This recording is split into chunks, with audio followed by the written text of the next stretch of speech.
hunt for Nancy Guthrie continues. Right now, investigators say they are turning to genealogy tests to track down new leads on her whereabouts after DNA tests failed to find a match on the glove recovered near her home. Hello, everyone. This is Outnumbered. I'm Kayleigh McEnany here with my co-hosts Harris Faulkner and Emily Campagno. Also joining us, Kellyanne Conway, Fox News contributor, president of KA Consulting, and former senior counselor to President Trump, and Jeremy Hunt, Veterans on Duty chairman and former Army intelligence captain. Well, it is day 18, and there are still no signs of Nancy Guthrie.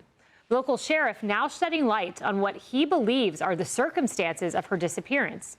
Here's what he told our own chief correspondent, Jonathan Hunt. I believe it was a kidnapping, but I'm not the one investigating this. I have a team of some very qualified, very hardworking young men and women who if you want a theory, their theory would be the best theory out there because they do know. You just said and your briefings, you believe it's a kidnapping. I believe it was a kidnapping. Targeted kidnapping. Yes, I believe whoever did that knew what they were up to. He says he's determined to find Nancy, telling NBC News, quote, "As long as we have the ability to chase a lead, it's not cold." He shared a similar message to the New York Times. But notice the word he uses. He says maybe it's an hour from now, maybe it's weeks or months or years from now. But we won't quit. We're going to find Nancy. We're going to find this guy. Emily, this advanced DNA testing, or the newer DNA testing that is being used, because we know there wasn't a hit on CODIS, there is some hope here. And I want to pull up some of the cases that have been solved with newer DNA testing: the Idaho murders, the Golden State Killer, Bear Brook murders, and William Talbot II. And the Koberger, one of the investigators, said there that the advanced genomic sequencing could build a detailed profile for genealogical databases crucial for solving this case. Well, the distinction between some of the cases that you had on the screen there, Kayleigh, is timing. So you had the Golden State Killer. That was 2018. Now, since then, there have been multiple lawsuits and a whole privacy movement that has resulted in these DNA genetic match websites closing their profiles, having the default be to not share the genetic profiles with law enforcement. So overnight, it went from millions of potential DNA profiles to do this genealogical familial mapping out to thousands. So I believe, while I too am optimistic about this case in general, yes, the public needs to understand that for them to be on board with, to support, to be part of this kind of necessary tracking for cold cases and for urgent cases like this, you have to toggle it on to share with law enforcement. Now, in the past, there's been sort of a narrative that it was an overbroad, deceptive pursuit by law enforcement, that everyone's DNA would be splashed everywhere and families would be, sort of held culpable. Nothing was further from the truth. It is, as you know, targeted, very specific subpoenas and requests, and those mapping out oftentimes were done over years on butcher block paper by the good men and women of law enforcement. So for this to be more efficacious, please toggle your profiles on and understand the reality that it's not just easily done in 30 minutes like we see on shows on TV. It's a lot worse. And by the way, quick point about that sheriff. I hope that there's a PR class in the making, because it is abysmal how he is managing the PR and the communications of this case. I agree with that entirely. The PR has not been, let's say, above board. There's been a lot of conflicting messages. And I listened to this message, and you hope that maybe they have a suspect in mind. The way with Koberger, yes, it took 40 days to lead to the arrest, but they had the suspect in mind before. Well, Sheriff Nanos was asked about whether there's a pool of suspects. Here's what he said to Jonathan Hunt.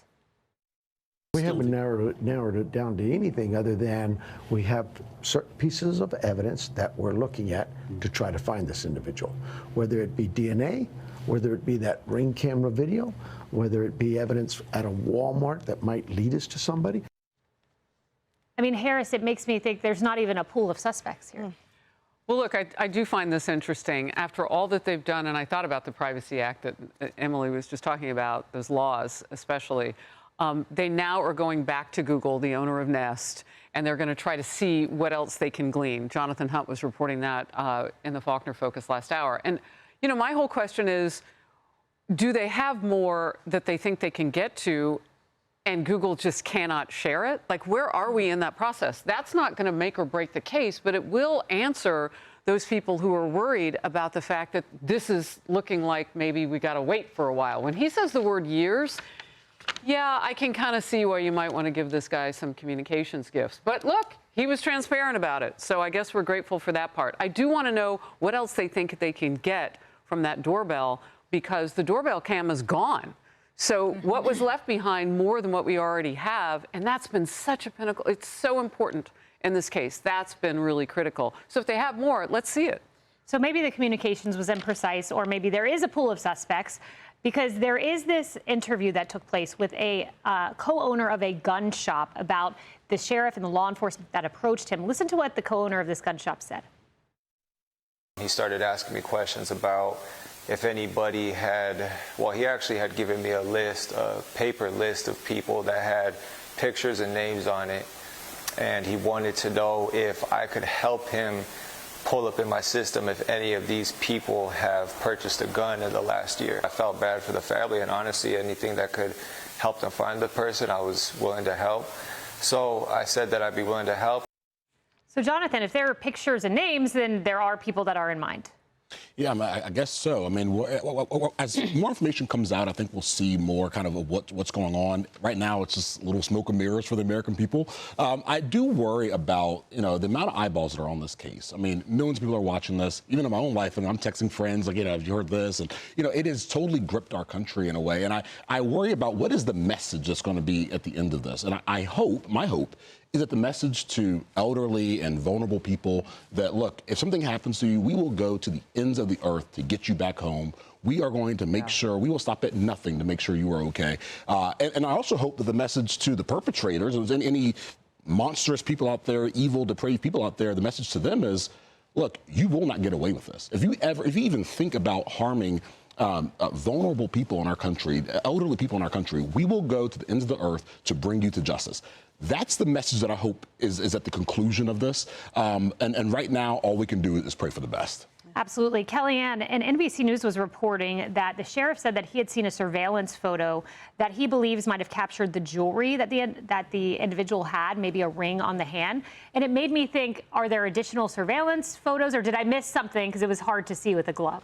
It certainly is possible. So far, this is talk about gripping the nation. The man at the door who sees that he's being caught at the door is probably the biggest lead that we've all seen. And so I do think there will be internet sleuths that can help with that, and there's no question. I want to go back to what everybody has said, which I agree with completely. I think what people need to understand, Kaylee, about the genetics and genealogy testing, which is just different than basic genetic testing, is that it can apply not just to high-profile cases where you're a child of the allegedly kidnapped Nancy Guthrie, I believe the sheriff. We pray for her safety in her life.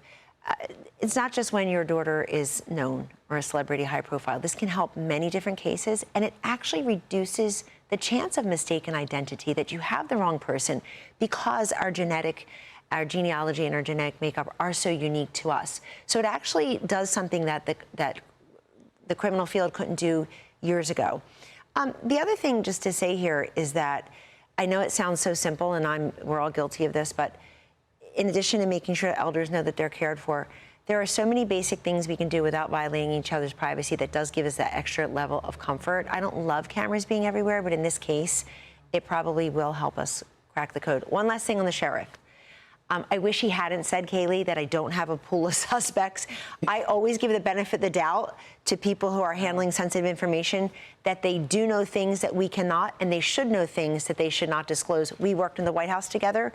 You know it writ large at a place like that. Like, no, we don't need to tell the country everything right now out of protection for them or protection for the innocent. I just wish he wouldn't say so much. He can say, I can't comment on that. And we'd all feel better that they're working assiduously toward finding a pool of suspects. Can I add one thing? I wonder if we will get to the point in this society where we are more comfortable with face recognition AI. I mean, other countries are utilizing this. China's very well known for it. They go after their own people that way. But in this instance, if you had that, it would be really hard for that person to leave that driveway, because we know that it's dark and there weren't cameras everywhere. But then how does he get off the street?